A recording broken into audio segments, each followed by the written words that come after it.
तो दिल्ली में 27 साल के बाद में भाजपा की वापसी हो रही है। चुनाव आयोग के मुताबिक भाजपा जो है वो 44 सीटों की तरफ बढ़ती हुई दिख रही है और 4 और सीटें तो जीत चुकी है और 44 सीटों की तरफ बढ़ती हुई दिख रही है, यानी कि कुल 48 सीटें हैं। और आम आदमी पार्टी यानी कि आप 3 सीटें जीती हैं उसने और 19 पर आगे चल रही है, यानी कि कुल 22 सीटों पर वो आगे हो सकती है। और कांग्रेस जो है वो एक भी सीट उसको नहीं मिली है। अब इस बदलाव में आपके जो अरविंद केजरीवाल हैं वो नई दिल्ली और सिसोदिया जंगपुरा सीट से चुनाव हार गए हैं। मुख्यमंत्री जो आतिशी थी वो कालकाजी सीट पर चुनाव जीत गई हैं और सत्येंद्र जैन भी चुनाव हार गए। और इस बीच केजरीवाल को हराने वाले भाजपा उम्मीदवार प्रवेश वर्मा अमित शाह से मिलने के लिए पहुंचे हैं। दिल्ली के जो भाजपा मुख्यालय है वहां पर पहुंचे हैं और जश्न वहां पर जारी है। प्रधानमंत्री नरेंद्र मोदी शाम को 7 बजे पार्टी हेडक्वार्टर पहुंचेंगे और कार्यकर्ता के बीच में स्पीच देंगे। अब आम आदमी पार्टी का जहां पर जन्म हुआ था, यानी कि जहां वो लगातार 2 विधानसभा चुनाव एक तरफा उसने जीत दर्ज की थी आम आदमी पार्टी ने, दिल्ली, वो दिल्ली का किला ढहता हुआ नज़र आ रहा है या ढह गया है, यही आप माने। ताज़ा जो रुझान है उनके मुताबिक दिल्ली में एक तरीके से बीजेपी को पूर्ण बहुमत सरकार उसको मिल गई है। अरविंद केजरीवाल और उनकी पार्टी पर अब क्या असर पड़ेगा और आखिर में आपके हारने की क्या वजह रही, इस वीडियो में जानेंगे। आखिर तक बने रहें और चैनल को सब्सक्राइब जरूर करें। तो आम आदमी पार्टी का जो जन्म है वो दिल्ली से हुआ था, उसका हेडक्वार्टर भी दिल्ली में है। केजरीवाल ने 2013 में 28 सीटों के साथ में दिल्ली की राजनीति शुरू की थी और इसके बाद में 2015 में आपने 70 में से 67 सीटें जीती। 2020 में सीटों की संख्या 62 रही। आप एक आंदोलन से निकली हुई पार्टी है, ये आपको पता ही होगा। अब दिल्ली में डैमेज होने से पार्टी जो है वो कहीं ना कहीं उसमें बिखराव आएगा, क्योंकि इससे जो जुड़े लोग हैं वो पेशेवर पॉलिटिशियन तो है नहीं। सत्ता से बाहर जाने के बाद में एक जो बड़ा वर्ग है वो पार्टी छोड़कर चला जाएगा। हाल ही में जो 10 मौजूदा विधायक ने आप छोड़कर बीजेपी ज्वाइन कर ली थी, ऐसे में जो लोग दूसरी पार्टी से आए थे वो भी अपनी मूल पार्टी में लौट सकते हैं। 2 या 3 धड़े भी पार्टी के अलग अलग बन सकते हैं। 2022 में आम आदमी पार्टी ने दिल्ली मॉडल का प्रचार करके पंजाब का विधानसभा चुनाव जीता था। वहीं गुजरात में कई जगह वो नंबर 2 पर भी ये पार्टी रही और एक अच्छी पहचान बनाई थी। अब दिल्ली में आप हारी तो 2 साल के बाद पंजाब और गुजरात के अंदर चुनाव होने वाले हैं, तो वहाँ पर भी पार्टी को बड़ा नुकसान हो सकता है।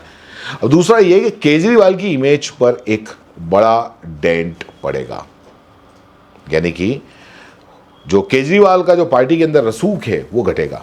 अन्ना आंदोलन से लेकर आम आदमी पार्टी बनने तक केजरीवाल केंद्र में रहे और पार्टी में उनकी ही चलती आ रही थी और हर तरीके से जो भी था वो केजरीवाल के बाद में ही था। और जिस किसी ने केजरीवाल का विरोध किया या चुनौती दी उसे पार्टी से बाहर होना पड़ा, चाहे वो योगेंद्र यादव हो, चाहे वो प्रशांत भूषण हो, चाहे वो कुमार विश्वास हो।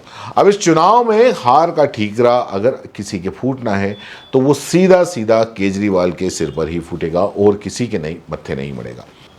शराब घोटाला में जमानत मिलने के बाद में केजरीवाल ने 15 सितंबर को इस्तीफा देते हुए कहा था कि मैं कुर्सी पर तब तक नहीं बैठूंगा जब तक आप अपना निर्णय नहीं सुना देते, यानी कि जनता अपना निर्णय नहीं सुना दे।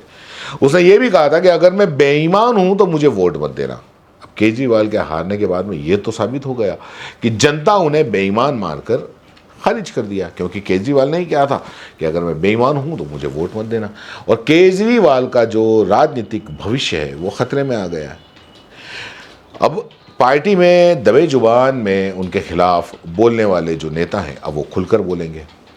और इधर एक बात और होगी कि अब आपको ख़त्म करने में बीजेपी जुड़ जाएगी, क्योंकि एक्सपर्ट ये मानते हैं कि बीजेपी कांग्रेस, समाजवादी या कम्युनिस्ट पार्टी की तरह आम आदमी पार्टी की कोई विचारधारा नहीं है।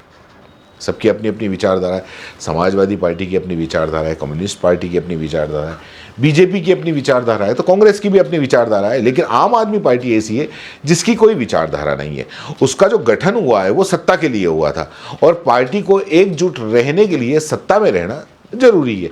आप जिस तरह की राजनीति करती है उससे बीजेपी अपने आप को थोड़ा सा असहज महसूस करती है।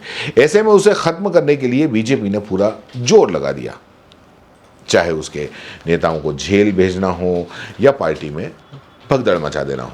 अब जो दिल्ली चुनाव हारे हैं, तो दिल्ली चुनाव हारने के बाद में जो दूसरा जो सबसे बड़ा सवाल है, वो सबसे बड़ा सवाल ये कि क्या केजरीवाल जेल जा सकते हैं। तो 13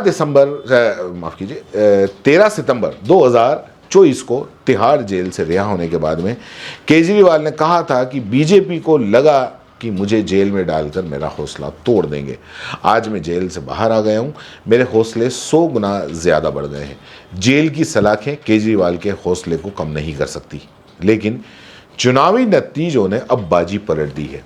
दिल्ली में बीजेपी की जीत केजरीवाल के लिए किसी झटके से कम नहीं है। मोदी बनाम केजरीवाल का जो नैरेटिव था वो लगभग अब टूट चुका है, और बीजेपी ने केजरीवाल को दोबारा जेल भेजने की तैयारी शुरू कर दी है। 7 जनवरी को दिल्ली के एलजी वीके सक्सेना ने केजरीवाल के घर पे एंटी करप्शन ब्यूरो उसको भेज दिया था, और एसीबी की टीम केजरीवाल, सांसद संजय सिंह और मुकेश अहलावत के घर जांच के लिए पहुंची। करीब 1.5 घंटे तक केजरीवाल के घर की जांच की, लीगल नोटिस दिया और रवाना हो गई। अब शराब नीति घोटाले के अंदर जो केस हुए हैं वो चलते रहेंगे।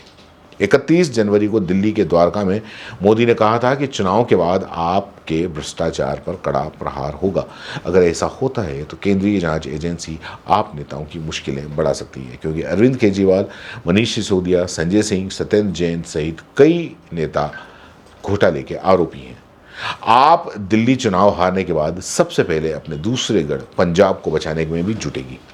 दिल्ली हारने से पंजाब के आप नेताओं का मॉरल काफ़ी डाउन होगा। भले ही वहाँ बीजेपी की 2 सीटें हैं, लेकिन इतिहास बताता है कि बीजेपी 2 से 20 में बदल सकती है, और पहले भी उसने मध्य प्रदेश और महाराष्ट्र जैसे राज्यों में ऐसा किया है।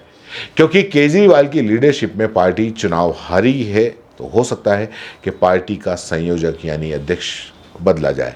हो सकता है कि केजरीवाल की मर्जी से मनीष सिसोदिया जैसे काम करने वाले नेता या संजय सिंह या सौरभ भारद्वाज जैसे मुखर नेताओं को संयोजक बनाया जाए। पंजाब के बाद आप लीडरशिप के सामने गुजरात में भरोसा जमाए रखना बड़ा चैलेंज होगा। वहाँ पार्टी बढ़ रही है। गुजरात विधानसभा चुनाव में आपको 5 सीटें मिली थी, वहाँ 35 सीटों पर दूसरे नंबर पर रही थी।